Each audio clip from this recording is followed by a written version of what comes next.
Christmas పర్వదినం సందర్భంగా యాబిట్స్లోని centenary Methodist చర్చిలో ఎమ్మెల్సీ కల్వకుంట్ల కవిత ప్రత్యేక ప్రార్థనలు చేశారు. ఈ సందర్భంగా పాస్టర్లు, క్రైస్తవ మత పెద్దలు, బిషప్లు క్రీస్తు సందేశాన్ని వినిపించారు. ప్రభు ఆశీస్సులతో ప్రజలంతా సుఖ సంతోషాలతో ఉండాలని ఆకాంక్షించారు కవిత. ప్రపంచం మొత్తం ఎంతో సంతోషంగా ఘనంగా జరుపుకునే ఒక గొప్ప పండుగ క్రిస్మస్ అని ఆమె కొనియాడారు.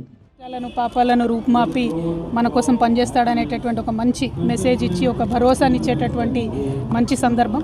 అందరి మనసుల్లో, హృదయాల్లో సంతోషాన్ని నింపేటటువంటి సందర్భం. ఆ సంతోషాన్ని మనం కేవలం క్రిస్మస్ రోజే కాకుండా సంవత్సరం పొడుగునా నింపుకోవాలి. ప్రతి ఒక్కరికి ఆ సంతోషాన్ని పంచాలి. అదేవిధంగా కష్టాలు ఎదురైనప్పుడు తప్పకుండా మంచి రోజులు వస్తాయనేటటువంటి విశ్వాసం ఉంచుకోవాలి.